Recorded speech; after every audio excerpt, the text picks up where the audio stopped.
Chapter 1, the voice that says, I. Have you ever listened closely to the voice in your head? The one that says, I'm not good enough. The one that whispers, they shouldn't have said that to me. The one that insists, I deserve more. I want more. That voice has followed you since childhood, narrating, judging, protecting, controlling. But here's the question few ever ask. Who is speaking? And who is listening? When you close your eyes, when thoughts fade, and the mind grows quiet, does the I still exist? Or is it just an echo, a dream, pretending to be you? This is not a new question. Even 2,500 years ago, under the Bodhi tree, the Buddha sat still and asked, who suffers? Who is born? Who dies? And what he found shattered the foundation of self. For he discovered there was no permanent I, only a flow, a constant becoming. Like a river, never the same twice. The seeker's burden. In a monastery nestled among quiet mountains, a young monk named Ananda sat in meditation. His robe was simple, his heart restless. For years he had chanted, studied, served. Yet peace still escaped him. Every night, as the temple lanterns dimmed, his thoughts whispered, I should have been wiser by now. I should have reached enlightenment like the others. Why can't I silence my mind? He began to feel what so many of us feel, that spirituality itself had become another competition, another achievement, another massive ego. Ananda, softly, troubled. Even when I try to let go, it is I who tries. How can I escape the prison of myself when I am the prisoner? The Buddha, calm, grounded. Ananda, he said, why do you grasp the smoke and call it the fire? Ananda bowed deeply. Master, he said, I try to understand, but I cannot. The harder I try, the farther peace feels. The Buddha smiled, sitting beside him beneath the Bodhi tree's shade. The I that seeks peace, he said, is the very cause of your unrest. Look deeply, the Buddha continued. When you say I suffer, who is this I? Is it the body that suffers? It changes every day. Is it the mind? Its thoughts rise and fade like waves. Is it the memory? That too shifts with time. He pointed toward the flowing river beside the temple. Ananda, if you look at this river today and tomorrow, is it the same river? Ananda shook his head. No, master, the water has changed. The Buddha nodded. And yet, you call it the same river. So too with the self ever-changing, yet falsely named I. In that moment, a silence deeper than words filled the air. Ananda felt his breath slow, his heart soften. The idea of himself, the striving, the comparing, the endless becoming, suddenly seemed like a dream he had mistaken for truth. Ego is subtle. It wears many robes. Sometimes it hides behind success, sometimes behind spirituality. It can say, I am special, or whisper, I am worthless. Both are masked to the same illusion. The Buddha once said, in clinging to the idea of self, we bind ourselves to suffering. But when the illusion fades, peace becomes our nature. Tonight, as you listen, you may begin to see how the ego shapes your world. It creates separation, me and them, mine and yours, success and failure. But beneath these opposites lies a still awareness. Unborn, untouched, unending. That awareness is you, the one before I, the prison of I. Have you ever paused and asked yourself, who am I? Not your name, not your job, not your story, but the I behind it all. The one who says, this is me and that is not. If you truly sit with this question, who am I? Long enough, something strange begins to happen. Your thoughts start to tremble. The labels begin to blur. And suddenly what you thought was you begins to disappear. The Buddha once said, there is no permanent self, no unchanging I. To see this truth is to be free. But for most of us, that truth is frightening. Because everything we built, every identity, every memory, every belief, stands on that tiny pronoun, I. Think about it. Every conflict in life, jealousy, anger, pride, comparison, begins with I. I want this. I deserve that. Why me? What about my happiness? The illusion of I is the seed of suffering. And yet, it's also the doorway to awakening. Long ago, there was a young monk named Rahula, the Buddha's own son. He once approached the Buddha with a question that had haunted him for days. He said, "Father, I can understand the body changes, thoughts change, emotions change, but what about me? Who is the one inside all of this?" The Buddha looked at him gently and said, "Rahula, when you see the reflection of your face in a bowl of water, does the reflection belong to you?" Rahula said, "No, it is only an image." "Then understand," the Buddha said, "this I you think is you is just a reflection in the water of consciousness." And in that single moment, Rahula understood the ego was only a mirage. The ego whispers constantly, "You are this body. You are your name. You are your past." But in meditation, when you silence the noise, when the thoughts dissolve like clouds, something else appears. An awareness that just is. It does not say I. It does not claim or compare. It simply witnesses. That awareness is your true nature. But here's the paradox. The ego fights for survival. It wants to feel important, validated, separate. It cannot stand being invisible. That's why spiritual awakening often begins with chaos, because the ego resists its own death. The more you try to dissolve it, the louder it screams. But remember this, you are not the flame. You are the light behind it. The flame burns and fades, but the light remains eternal. The journey of Buddhism is not about destroying the ego violently. It's about seeing through it gently, compassionately, until it loses its power. Once you see the illusion clearly, you don't need to fight it. You simply stop believing it. And in that moment, you awaken. Ask yourself tonight, when you say, "I am sad," who is sad? When you say, "I am happy," who is happy? When you say, "I want peace," who is it that wants? Keep looking, keep questioning, until the one who asks disappears. That is the beginning of true peace. That is the end of illusion, and that is where the path begins. Chapter 2, The Dream of Separation. Have you ever wondered if the person you think you are right now is only a dream? What if the ego is nothing more than a story, a long dream the soul keeps telling itself, lifetime after lifetime? In the ancient Buddhist texts, the Buddha compared life to a fleeting dream, saying, "Just as a man may see cities and mountains in a dream, and then wake to find them gone, so too does the self vanish upon awakening." We live believing we are separate. I am here, you are there, but this separation is the illusion. The ego divides. It says, "This is mine, that is yours." It draws invisible walls between hearts, and those walls become suffering. In one of the old Buddhist tales, there was a young boy named Aaron. He was poor, lonely, and burdened by the pain of rejection. Every night, before sleep, he would whisper, "Why was I born like this? Why can't I be someone else?" One night, something miraculous happened. As he fell asleep, he dreamed of being a king, powerful, admired, loved. He ruled over lands, commanded armies, and wore golden robes. In the dream, he thought, "Now I am complete." But as the dawn came, he awoke again in his small hut and realized it was all just a dream. For the first time, he wept, not because of poverty, but because he saw how easily the mind is deceived by illusion. The Buddha says this life, too, is like Aaron's dream. We are all dreamers inside the grand illusion of I and mine. Every desire, every fear, every ambition is part of this great dream. We chase the mirage of happiness, thinking it lies in possession, recognition, or control. But as long as the I is dreaming, peace will remain distant. Because in truth, there is no you and I. There is only awareness, infinite, formless, eternal. The Buddha compared this awakening to realizing that the waves of the ocean are not separate from the ocean itself. Each wave believes, I am unique, I am a part. But the moment the wave sees its own nature, it dissolves back into the vastness it never truly left. And that is the secret of enlightenment. In meditation, when you sit in silence, thoughts arise like waves.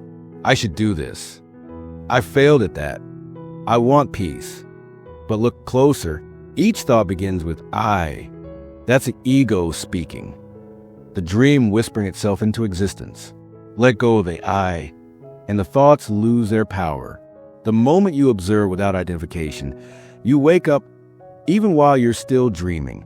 This is why deep meditators can enter lucid awareness even during sleep. Their consciousness never truly shuts down. They have learned to remain awake within the dream, free, unbound, luminous. The masters say, before awakening, dreams control you. After awakening, you walk freely in dreams. So when you lie down tonight before you close your eyes, don't just fall asleep. Enter the dream consciously. Watch your thoughts as they dissolve. Watch your identity fade. And whisper silently, I am not the dreamer. I am the awareness behind the dream. If you practice this night after night, something magical begins to happen. You'll start to feel peace, not just when you sleep, but when you wake, because the walls of separation begin to fall. And where there is no separation, there can be no suffering. That is the essence of Buddhist wisdom, to wake up not just from sleep, but from the illusion of the I. So tonight, when your mind begins to wander, when worries start to rise like dark clouds in your sleep, remember the I that worries is not real. The I that fears is not real. You are the sky, vast, infinite, and the clouds of ego can never stain you. Chapter 3, Karma and the Echo of the Self. Have you ever felt that something you're living through has happened before? A pain you can't explain. A person you've just met, but feels like you've known them forever. A deja vu that shakes your heart rather than your mind? This is not imagination. It is memory, not of the brain, but of the soul. The Buddha taught, with our thoughts we make the world. With our karma, we return to it. Every action, every word, every hidden intention leaves an imprint on the fabric of existence. These imprints, called kamavipaka, ripple across lifetimes. They echo, they form patterns. And these patterns become the dream we call our life. In a quiet village near Rajagaha, there lived a potter named Soma. He was humble, hardworking, and deeply devoted to his craft. But inside, he carried a burden, an anger that burned silently. Each time someone wronged him, he swore revenge. Each insult became a scar upon his heart. One night, he dreamed of a vast, empty field. In the center stood hundreds of clay pots, some shining, some cracked, some half-formed. A luminous monk appeared and said, Soma, these are your lives. Each pot is shaped by your hands. Each crack is your doing. Soma fell to his knees. He realized that the pots he broke in anger were his own rebirths, shattered by hatred and pride. When he woke, tears streamed down his face. From that day, every time he molded a new pot, he whispered, May this form carry peace into the next life. And so, through clay and compassion, Soma began to transform his karma. Karma is not punishment. It is education. It teaches the soul through experience what the mind refuses to learn through words. If ego is a dreamer, then karma is a dream's echo, reflecting every desire, every wound, every illusion we hold about I. You suffer not because the universe is cruel, but because you are still learning what it means to be free. The Buddha said, when you truly understand karma, you will never complain about your life again. Imagine dropping a pebble into a still lake. The ripples expand outward, touch the shore, and return back to the center. That is karma. Every thought you send out returns to its source, the self that thought it. But here lies the paradox. If the self is an illusion, then who received the karma? The enlightened answer is subtle. It is not you who receives it, but the pattern of consciousness you have set in motion. Karma follows vibration, not personality.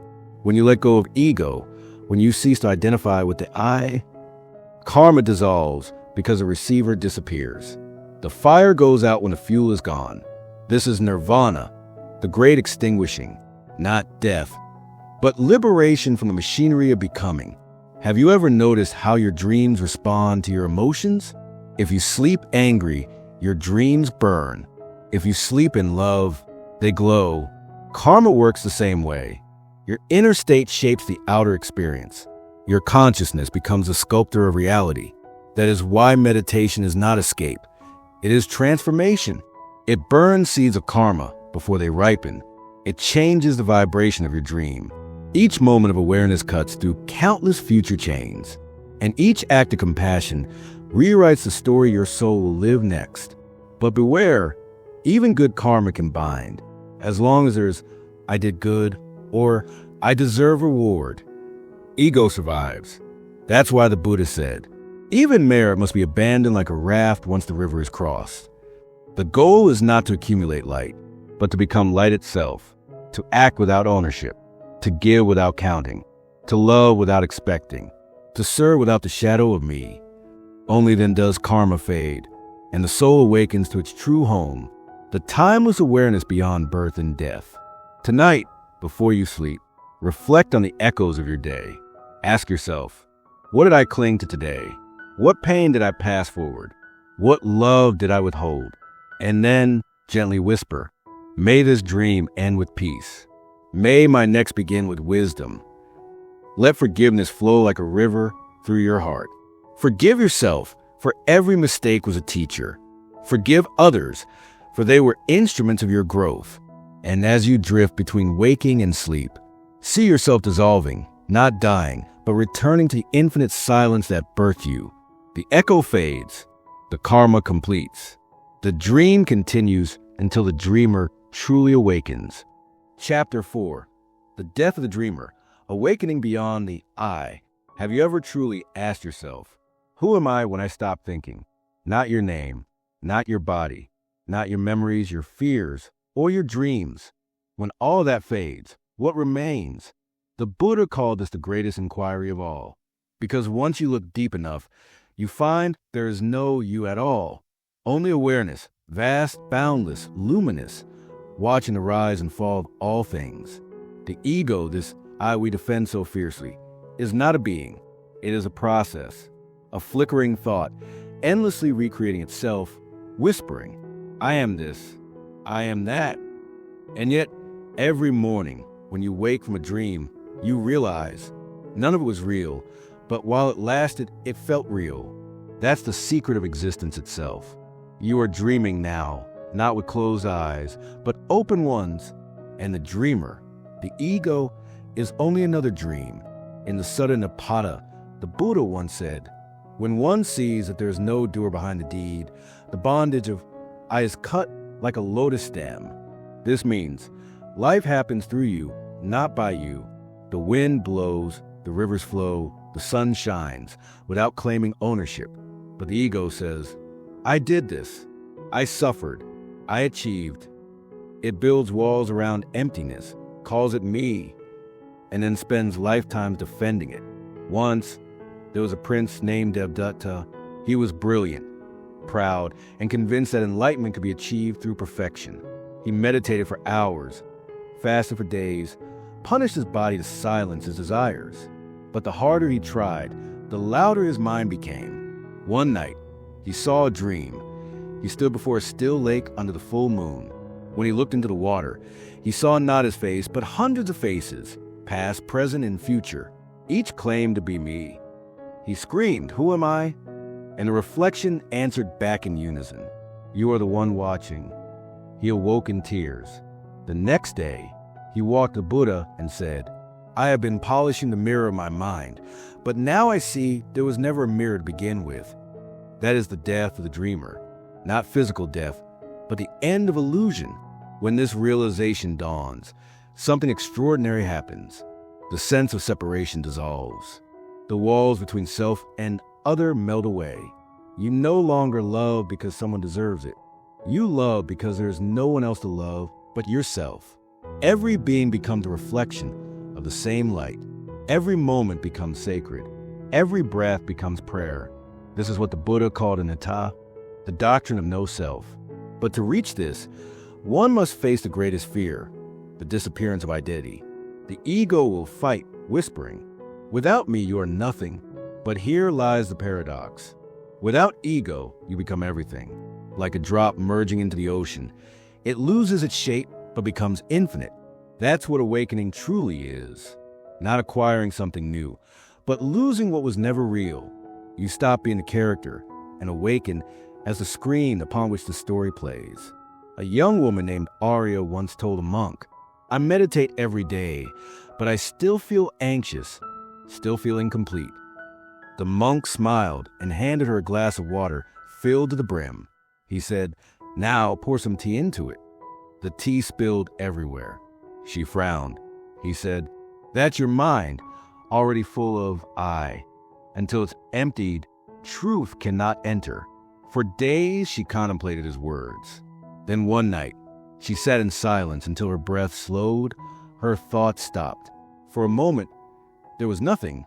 No fear, no desire, no Arya, just stillness. And in that stillness, tears rolled down her face, not from sadness, but recognition. The recognition of what she had always been. You see, awakening is not about escaping the world.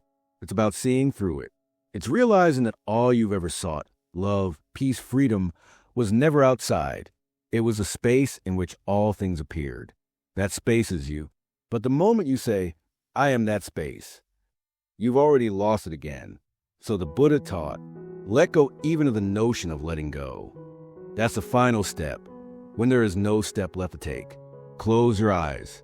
Take a deep breath. Feel the gentle pulse of life moving through you. Ask yourself softly, who is breathing? If you look deeply enough, you'll see no one there. The breath breathes itself. Life lives itself. Consciousness watches, silent, unbound, eternal. You are that. You have always been that. The illusion was believing you were something smaller. When the ego dies, there is no sorrow. There is laughter, the laughter of freedom, because you see that you were never born, and therefore you can never die. You were the witness, the still mirror in which all lifetimes pass like clouds. And now, the clouds have cleared. You are the sky itself. Remember this, traveler of the inner worlds. The journey was never about finding the self, but about realizing there was never a self to find. When you awaken, you will see that you were never seeking enlightenment. It was enlightenment seeking you. When the eye is gone, only peace remains. Chapter 5. Dreaming without the dreamer. Consciousness beyond death and rebirth. Have you ever had a dream so real that when you woke up, you felt a strange sadness, as if you had died in that dream? What if I told you that this falling asleep, this waking up, is not so different from life and death itself? Every night, as you drift into sleep, your body lies still, your world fades, your identity dissolves, and yet something continues. A spark of awareness, a silent observer, travels through realms unseen. The Buddha once said, "This body is not yours, it is borrowed." Your thoughts are not yours, they are echoes. What remained beyond all is awareness, unborn and undying. When we sleep, consciousness does not vanish. It simply shifts. It slips through dimensions, passing through dreams like a traveler through mist. And when we die, it is the same process, only deeper. Death is a long sleep, life a brief dream. But here is the astonishing truth. The dreamer, the ego, dies every night. The awareness, the witness, never does. So what if you could enter that sleep awake? Ancient Buddhist masters practiced something called dream yoga, a sacred art of staying conscious in dreams, of walking through the dream world as a seeker walks through a temple. They taught that mastering the dream is mastering death itself, because when you no longer fear the disappearance of form, you awaken to the unbroken stream of awareness that flows through every lifetime. This is not fantasy. It is the hidden wisdom of the mind, the story of the lantern and the wind. Long ago, a monk named Sumedha feared death more than anything. He practiced day and night, clinging to life, afraid his mind would vanish into darkness. One night, his teacher gave him a lantern and said, "Sit outside the monastery and watch it burn until it goes out." Hours passed. The flame flickered, danced, and finally went dark. Sumedha began to weep. "Master," he said, "the flame is gone." His teacher smiled and asked, "Where did it go? Into nothingness? Or did it simply change form?" At that moment, a gentle breeze passed through, and the smell of burnt oil reached Sumedha's nose. He realized the flame was never lost. It had only become like heat, air. That night he dreamed of dying, but instead of fear, he saw himself turn into wind. When he awoke, his fear of death was gone forever. Death, my friend, is not the end. It's the continuation of the dream, but without the boundaries of the physical mind. Those who have practiced deep mindfulness know, even in sleep, awareness can remain untouched. Even in dreams, one can wake up and realize, I am the watcher. And so too in death, consciousness in the intermediate state, the Bardo. In Tibetan Buddhism, there's a sacred teaching called the Bardo Thodol, known to the world as the Tibetan Book of the Dead. It describes a journey of consciousness after death, a realm between worlds, where the mind meets its own projections. Every vision, every light, every god or demon, they are not external beings, but reflections of your own mind. The wise recognize this and awaken even in death. The unprepared, blinded by fear, are pulled into another birth, and the dream begins again. So what if you could train yourself now, in life, to awaken within dreams, to recognize illusion when it arises? Then even death itself cannot bind you. Each night offers a rehearsal. Every time you close your eyes, you have the chance to practice awakening. Before you sleep, sit in stillness. Breathe deeply. Whisper to yourself, as I sleep, I remain awake within. Let your awareness drift like a feather on a calm lake. Let the body rest, the mind dissolve, but keep a spark of knowing alive. Soon, you'll begin to glimpse the truth, that you were never the dreamer at all. You were the space in which the dream appears. The dreamer's paradox. When you awaken within a dream, something beautiful happens. You realize that even the monsters chasing you, the people you meet, the world you walk through, are all made of you. That's enlightenment. It's not about escaping the illusion. It's about recognizing your face within it. So, whether in dream or death, the practice is the same. To stay awake as all things change. To remember, always, you are not the storm, but the sky. The Buddha compared the mind to a mirror. When it's clouded with thoughts, fears, and desires, you see distortions. When it's polished with mindfulness, you see clearly. And when it's perfectly still, you see nothing because you become everything. That's nirvana, the end of illusion, the merging of dream and dreamer into one infinite silence. Modern story. The man who woke up in his dream. There was a young artist named Leo who often dreamt of falling endlessly. He'd wake up sweating, gasping, feeling like he'd died. One night, tired of fear, he decided, if I fall again, I will face it. In his dream, he began to fall. But this time, he remembered his decision. He said to himself, this is only a dream. Instantly, he stopped falling. He floated weightless, surrounded by golden light. A voice echoed from within him. Now you know, there was never anywhere to fall.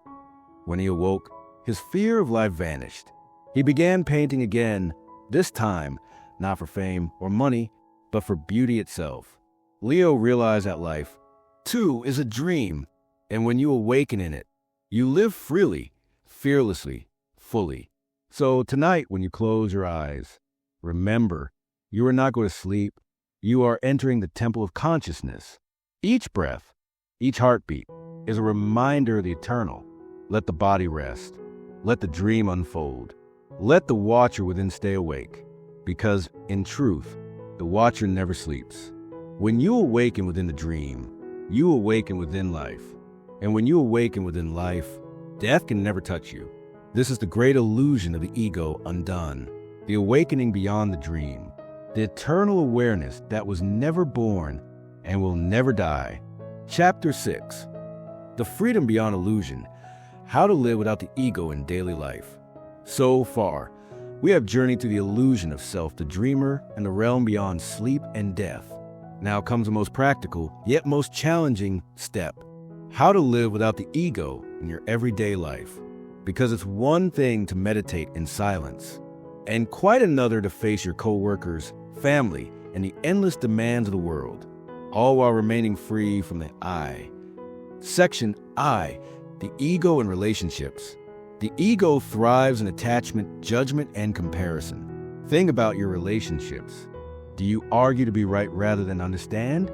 Do you seek approval from friends, partners, or colleagues? Do you hold grudges, replay past hurts, or worry about reputation? All of these are ego in action. Buddha said, hatred does not cease by hatred. Hatred ceases by love. This is an eternal law. When you observe yourself reacting, pause. See the ego at work. Ask, who is suffering right now? Is it really me, or is it the illusion of me?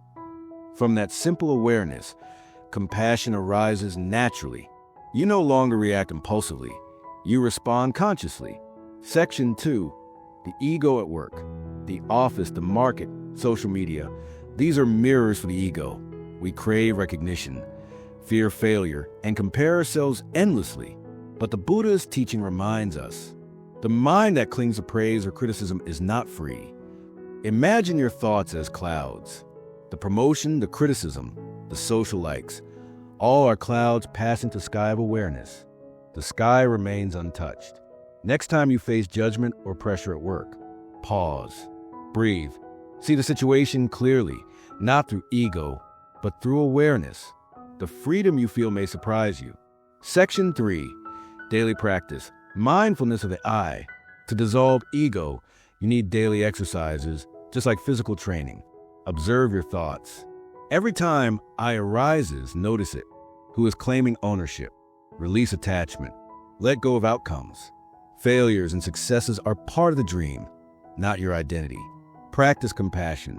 See others not as rivals or threats, but as reflections of the same awareness. Embrace impermanence. Nothing is permanent, not wealth, health, relationships, or emotions. Daily meditation. Even 10 to 15 minutes can train the mind to dissolve ego, reconnecting with your true self. Section 4. Story, the angry CEO who found peace. There was a CEO named Anand who was constantly stressed. His employees feared him. His friends avoided him. Even his own family hesitated to speak freely around him. He was trapped in the ego, the I must control everything mindset. One day, a friend suggested Buddhist meditation. Anand started with a simple daily practice, observing his breath and labeling every thought of I, me, mine. Weeks passed. He noticed moments where he didn't react to anger, praise, or criticism. He began responding with calm and clarity, rather than fear and control. Within months, Anand's life changed. His relationships improved, his mind quieted, and he experienced a profound sense of freedom, not because the world changed, but because he stopped identifying with the ego. Section V. Ego-free decision-making. The ego often drives impulsive decisions, out of fear, pride, or desire. To live ego-free, pause before reacting. Ask, is this decision coming from the ego or from awareness? Focus on the larger good, not personal gain or validation.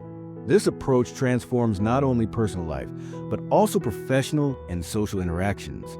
It creates harmony, clarity, and effortless influence. Section 6. Emotions without ego. Emotions are natural. They do not vanish without ego. Anger, sadness, joy, and love are waves on the surface of consciousness. Ego attaches stories to them, saying, I am angry, I am hurt, I am joyous. Without ego, you experience emotions fully. Without identification, without clinging, you feel, but you are not consumed. You love, but you do not possess. You grieve, but you do not fall. This is freedom in its purest form. Section 7. A final practical exercise. Every morning, sit for 5 to 10 minutes. Close your eyes. Observe every thought of I that arises. Whisper silently, I am not this. I am awareness itself. Every evening, reflect on your day. Note moments where ego drove your actions. Release them. End the day with gratitude for awareness, for life, for the opportunity to practice. With consistent practice, life becomes a meditation. Every interaction, every challenge, every joy, an opportunity to dissolve illusion and live freely. Section 8. Closing, embracing freedom. The journey to ego-free living is not easy, but it is deeply rewarding. Imagine life where fear no longer controls you. Relationships are authentic. Decisions are clear and effortless. Joy arises naturally, not from attachment. Awareness flows unbroken through sleep, dreams, and waking life. This is a promise of Buddhist teachings. The I was never who you truly were. The moment you stop identifying with the ego, you awaken to the freedom that has always been your birthright. If this exploration of ego, awareness, and freedom touched your heart, subscribe to Bodhi Sensei for more transformative teachings rooted in ancient Buddhist wisdom. Like, share, and comment. Today I live free from ego. May your journey be filled with clarity, peace, and awakening.